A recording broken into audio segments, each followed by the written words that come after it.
Lindsay Hilsum, international editor for Channel 4, reports. Lebanese army vehicle is causing a lot of anger here.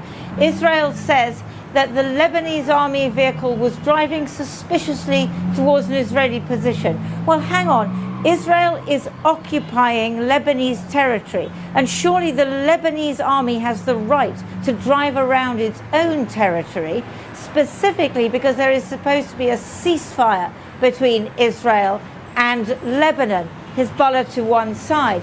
So the government here says this is an assault on their sovereignty, and people say this cannot continue. This Israeli occupation of the south is causing a lot of fury here, even with those who oppose Hezbollah. Trump says he's going to get out of here quickly. What do you make of that? Well, he said that today, or was that yesterday? I can't be sure. I mean, whatever President Trump says from one day to the next, I'm not sure what bearing it has on the situation. There's a James Fenton poem that says, listen to what they did, don't listen to what they said. What's written in blood is set up in lead. In other words, watch what's happening. And you have just outlined that. The trading of blows between the US and Iran. We see this ratcheting up. We see each side trying to needle the other. We see more assaults by Israel here. We see Hezbollah still firing over the border into Israel. I think that tells you much more about what's going on than the utterances of Donald Trump.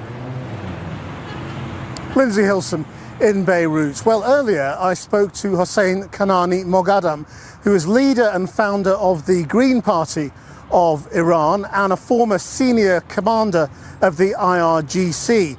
He was one of its founders. I began by asking him his thoughts on the significance of the small exchanges of fire we've seen during this ceasefire in recent days. This is a normal conflict between Iran and United States and Israel. This is one part of ceasefire.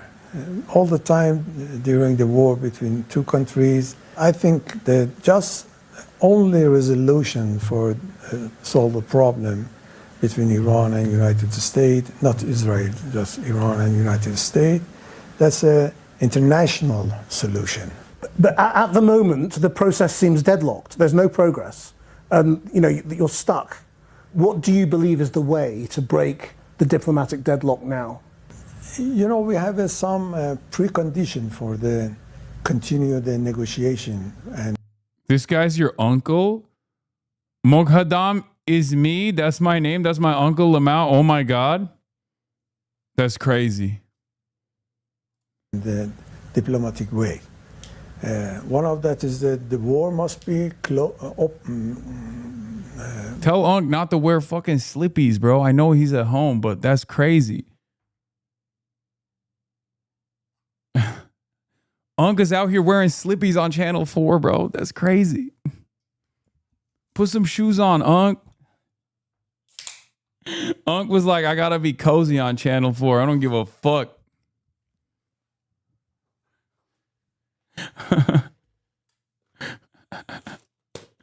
You can't ask an Arab Unc to not wear the slippies, bro. That's true. You probably get hit with the ship.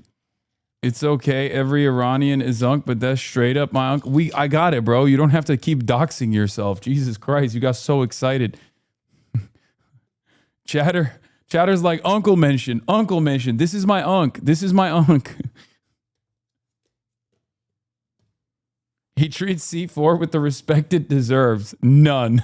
True. Must be stopped. And second one is that all of my assets belonging to Iran. That's the United States blockade must be free and back to Iran. And third precondition is that there is no any negotiation in the first step about the nuclear activities. Maybe after that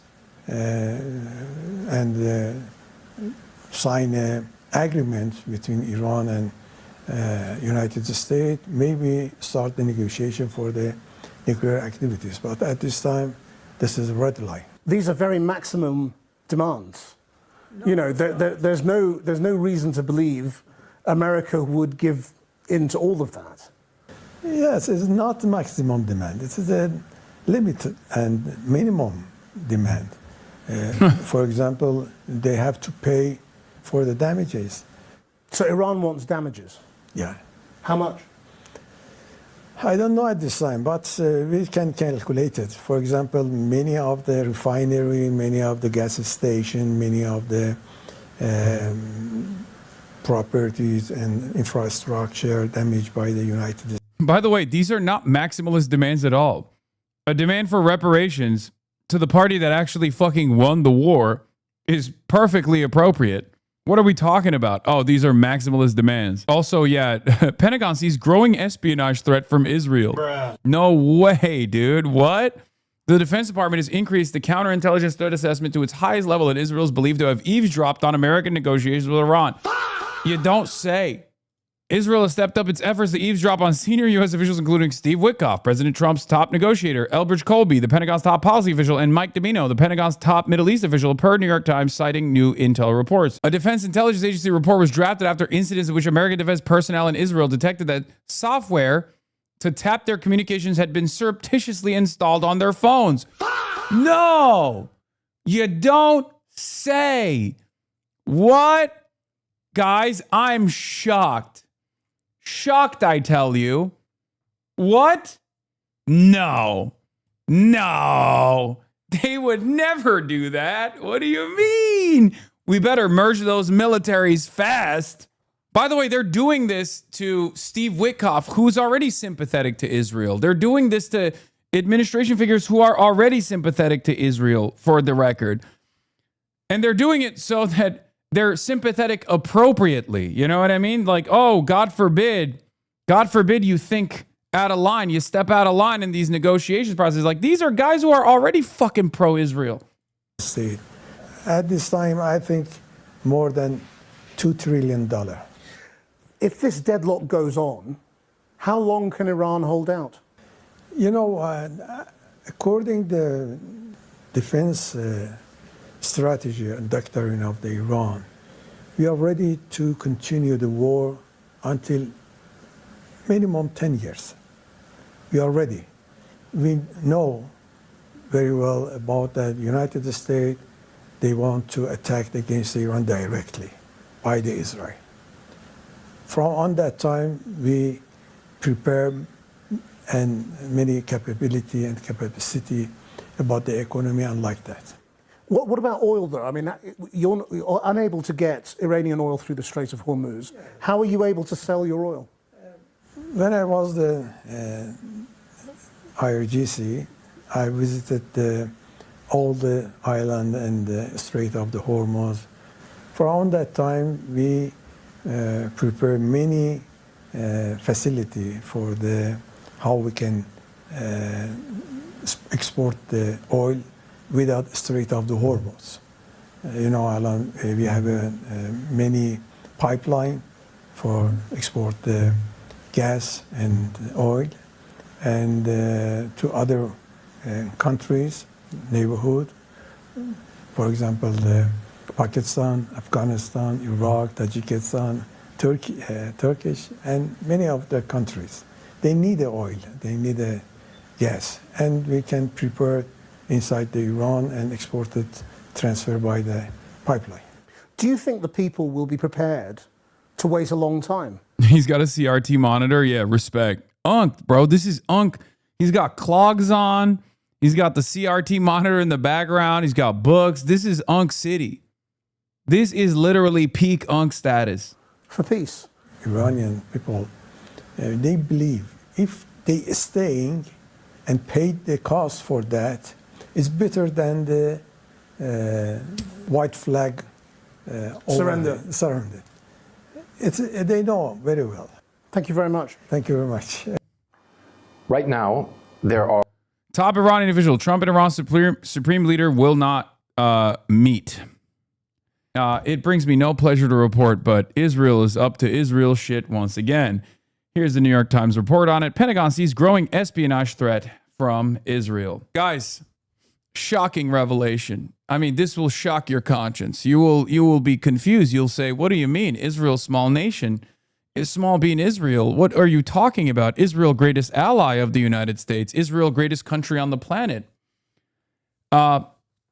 Israel already has direct access into the Situation Room. Israel already gets to have direct conversations with Donald Trump after every fucking negotiation, every talk that takes place between America and Iran.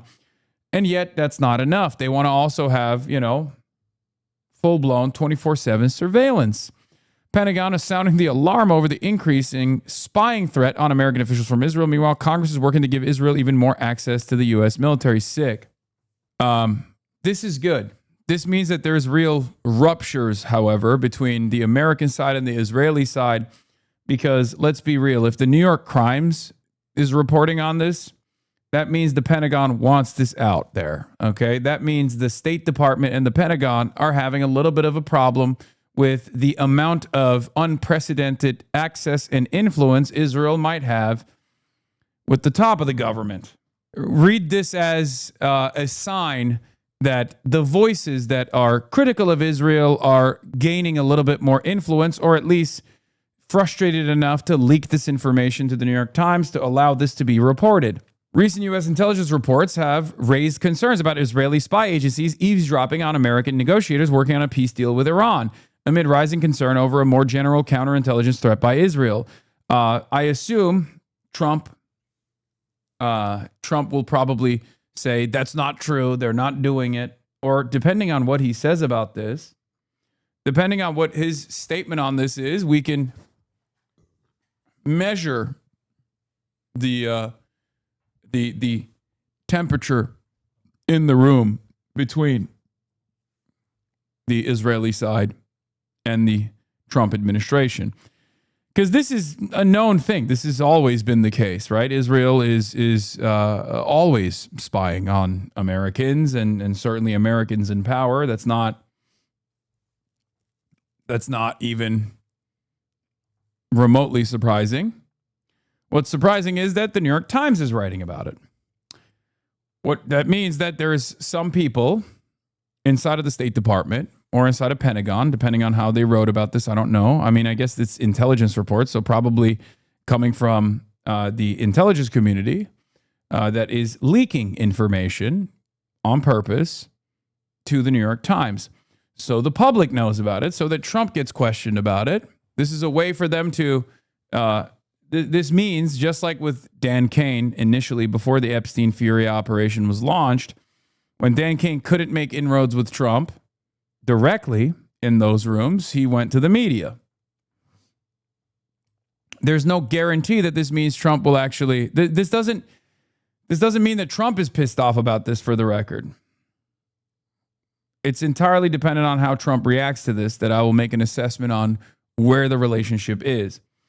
Israel and the United States have long known and tolerated that each was spying on each other. But an intensified Israeli effort to learn about the U.S. positions and talks with Iran has crossed the line, according to some American officials. The reports include concerns that Israel has stepped up its efforts to eavesdropping on senior American officials, including Steve Witkoff, President Trump's top negotiator, Albert J. Colby, the Pentagon's top policy official, and one of his main deputies, Michael P. Domino. Another report written by the Defense Intelligence Agency and other military intelligence offices and focused on earlier events going back several years said that the counterintelligence threat level posed by Israel had been increased in recent weeks to the top level from high to critical. The report, to which the Defense Counterintelligence Security Agency contributed, outlines various efforts by Israel to spy on American military personnel and government officials. By the way, what's really unsurprising for many of you, I hope, is the fact that it was already at the top level, or not the highest level, but it was already at high. Now it's at critical. It probably was critical always, but maybe they were getting the Israel grade, and they were reducing the critical nature of the Israeli espionage. But the very fact that it was already high, and yet American politicians were behaving like Israel is the most important ally that we have, should tell you something. The reports and the intensified concern about Israeli spying come at an especially sensitive time. Israel and the U.S. have been fighting the war against Iran together and have never had such close military coordination as they do now, with the Israeli military officers working side by side with their American counterparts at U.S. Central Command. The U.S. military is sharing huge amounts of tactical and operational information with its Israeli counterparts. But senior American officials said that Israel is looking for insights into Mr. Trump's strategy and shifting stances on the peace talks. The new warning could potentially complicate efforts to further integrate military war planning between U.S. Central Command and Israel, especially if the Pentagon makes a decision to place new restrictions on information shared with Israeli officers. There has already been tension between the two nations as Mr. Trump pursues a peace deal, even as Prime Minister Benjamin Netanyahu, the real president of the United States of America and the leader of Israel, seeks to further degrade Iran's capabilities, weaken or topple its theocratic government, and assault Tehran's proxy in Lebanon, Hezbollah. The Defense Intelligence Agency report was drafted after incidents in which American defense personnel in Israel detected that software to tap their communications had been surreptitiously installed in their phones. Wow. The existence of Defense Intelligence Agency report and the increased threat level were reported earlier by NBC News. The Defense Department declined to comment. A White House official speaking on the condition their name not be used said the account was false. You don't say. A spokesperson for the Israeli embassy in Washington also disputed claims that Israel poses a counterintelligence threat, saying that Israel does not spy on American officials or entities. The developments were described by several current and former U.S. officials speaking on the condition of anonymity to discuss sensitive intelligence matters. They said that in some respects, the counterintelligence warning is no surprise. Israel has long engaged in aggressive intelligence collection operations against both its enemies and allies, as does the United States. Still, Israel's counterintelligence threat level is now higher than any other ally and higher than some adversarial countries. Of American allies, only South Korea, which is rated at high in certain situations, approaches the concern with Israel's espionage efforts, the officials said.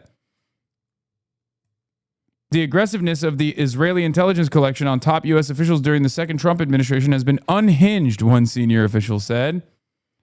Two senior U.S. Okay, so it's Pentagon and the State Department, by the way. That's crazy. So this leak is coming from Pentagon, the Department of War, Department of Defense, whatever you want to fucking call it, and also the State Department and the intelligence community.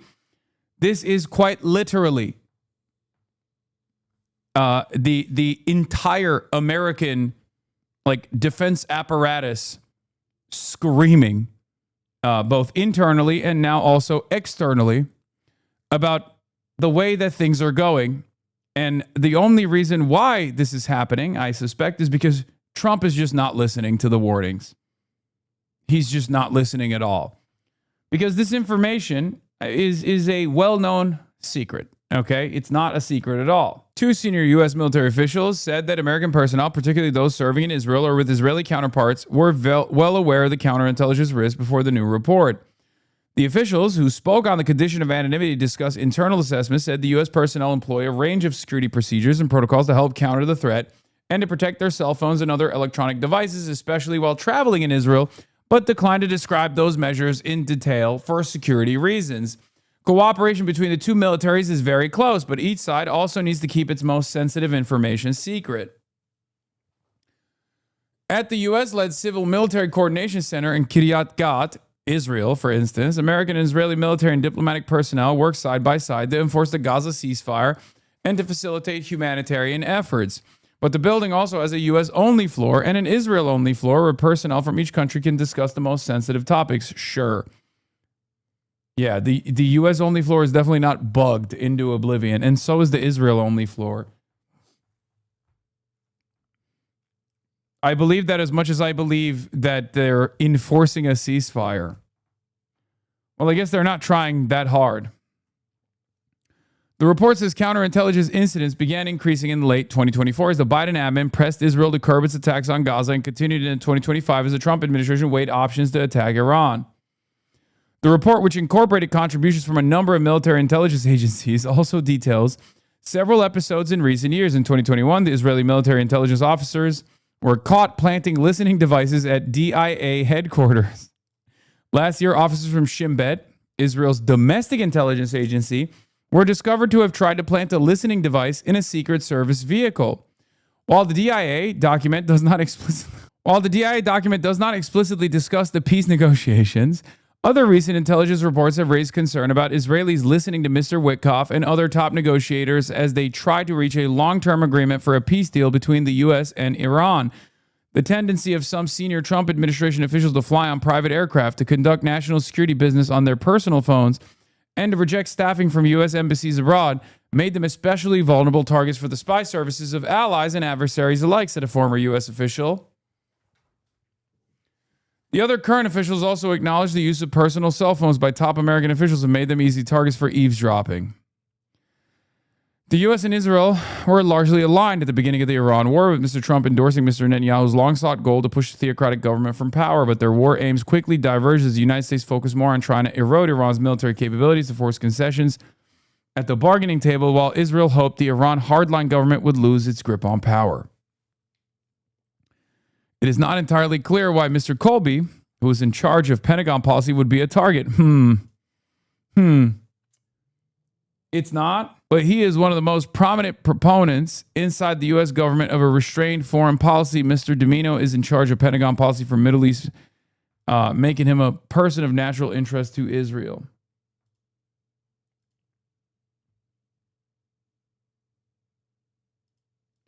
Why the fuck are you reading New York Times articles when it's clear from a while, Graham Plattner articles, that this paper is completely biased? What do you mean? I read Fox News articles as well. It's important to fucking get insight into what is allowed in the paper of record, allowed to be reported. It's an American newspaper. It might be Zionist, but it's still an American newspaper. And this kind of article gives us fresh insight into where the State Department is, where the Pentagon is, as far as their relationship with Israel. Are negotiations going on? What compromises is Iran willing to make? Is Iran willing to compromise on nuclear enrichment? Is Iran willing to compromise on the highly enriched uranium? ما در مسئله غنیسازی کاملا در چارچوب مقررات و قوانین بین المللی و تعهدی که در NPT داریم عمل کردیم. هیچ انحرافی نداشتیم و در مذاکرات برجام هم بین ما و آمریکا و کشورهای بزرگ توافق صورت گرفت.